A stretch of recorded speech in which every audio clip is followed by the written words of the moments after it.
Graça, paz e alegria. Para falar a respeito do livro de 2 Reis, nós teremos apenas uma mensagem, mas eu vou continuar insistindo nisso.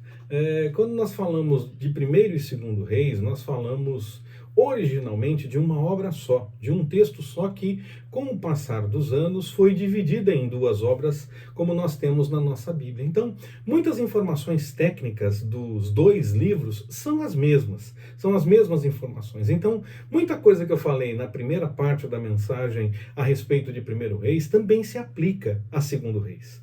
Por isso, se você não assistiu à primeira mensagem, a mensagem a respeito de 1 Reis, recomendo que você assiste no link da descrição deste vídeo. Você encontra, na descrição desse vídeo, você encontra o link para acessar essa mensagem a respeito de 1 Reis e ter essas informações e completar, porque na verdade as informações introdutórias são as mesmas, tanto para 1 Reis como para 2 Reis. E quando falarmos agora de informações introdutórias a respeito de 2 Reis, elas também valem para 1 Reis. É como se estivéssemos completando aquela mensagem anterior sobre 1 Reis. Então, nós vamos falar hoje sobre 2 Reis e vamos falar sobre a data que o livro pode ter sido escrito. Bom, de certa forma, quando é definido que um profeta como Jeremias ou um contemporâneo dele teria escrito o texto, nós já temos uma data aproximada para pensar a respeito do momento em que o texto ganhou o seu ponto final. Seria algo próximo aí do século VI a.C., a primeira metade do século VI a.C. Nós chegamos nessa data por conta do registro que esse compilador, esse autor, ou esses compiladores, esses autores, por conta de um registro que foi deixado no livro e que nós encontramos a informação sobre o livramento de Joaquim, que teria acontecido por volta de 560 a.C. Se esse livramento está registrado, ele aconteceu e o livro registrou, então nós temos a possibilidade de definir que o texto foi terminado depois desse evento. Então, mesmo que o livro tenha sido escrito em grande parte até um pouco antes dessa data, ele só foi encerrado depois dessa situação envolvendo o rei Joaquim, quando ele recebe o livramento. Porque esse texto de 1 e também de 2 Reis, esses textos não são textos proféticos, ainda que haja profecias no meio desses textos. Eles não são textos proféticos, de literatura profética. É necessário, sim, que para registrar o evento, é necessário que ele já tenha acontecido. Muitos estudiosos tentam fazer isso com textos dos profetas, dizendo que eles registraram a sua profecia depois dos eventos, então eles já tinham posse da informação dos eventos ocorridos e aí então fizeram o registro de suas profecias. Não acredito no texto dos profetas que seja assim, porque aí nós estamos falando de literatura profética, nós estamos falando de revelação realmente. No caso de Reis, no caso de Samuel e também no caso de Crônicas, por exemplo, nós estamos falando de literatura histórica, que está contando a história. Então sim, aí nesse caso, no caso do livro de Reis, é necessário que a história já tenha acontecido para que ela possa ser registrada. Mas na literatura profética, entendo de outra forma. É possível sim ter uma revelação de um evento e ele se realizar apenas depois. Mas para 1 Reis não, para 1 Reis o evento já teria acontecido. Por isso esse fato, o fato de estar registrado o livramento de Joaquim, nos leva a essa data que seria aproximadamente 560 a.C. Os acontecimentos especificamente de 2 Reis abrangem um período de cerca de 300 anos.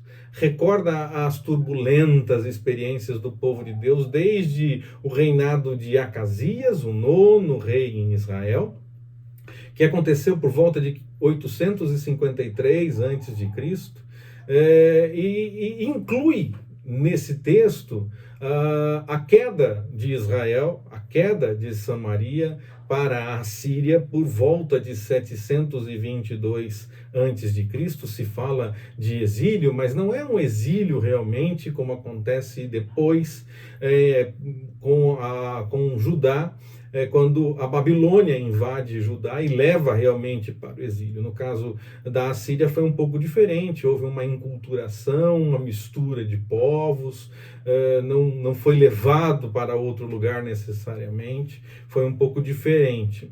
Mas o livro relata tanto a questão da Assíria invadindo Samaria em aproximadamente 722 a.C., como a questão da deportação e do exílio babilônico, quando Judá e Jerusalém caem diante da Babilônia e são levados de fato para o exílio.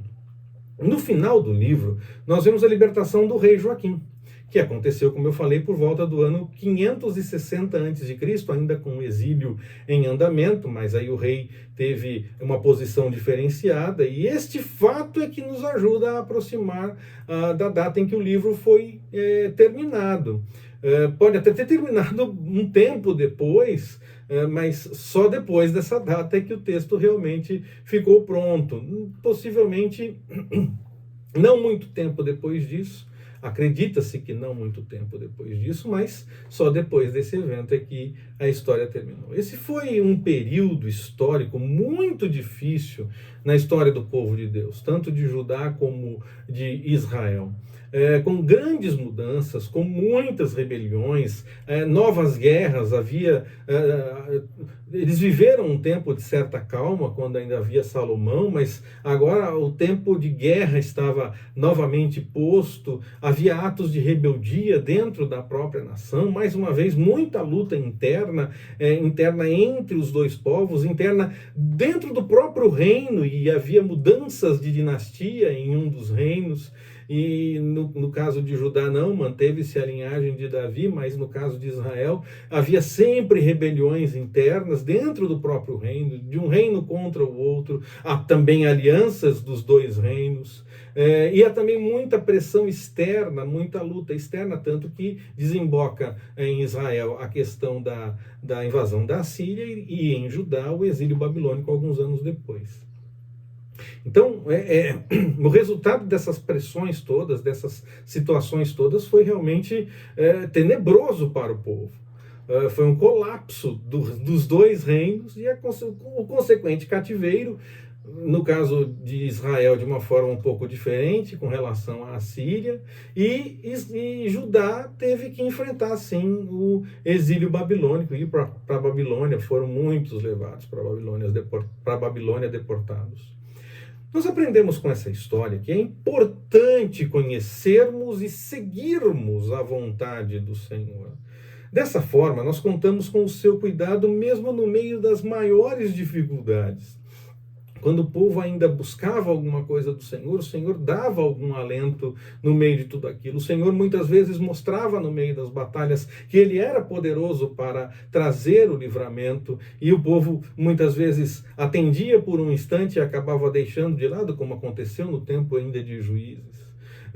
O Senhor manifesta a direção da sua vontade no meio da história, em cada momento da história. É importante notar o agir de Deus, mesmo no meio dos momentos mais complicados e das maiores dificuldades. E nós então estejamos sempre com a atenção nas coisas do Senhor, abrindo mão daquilo que seja a nossa vontade, daquilo que nós achamos melhor, para buscar o que Ele tem como melhor para nós, com temor e com obediência.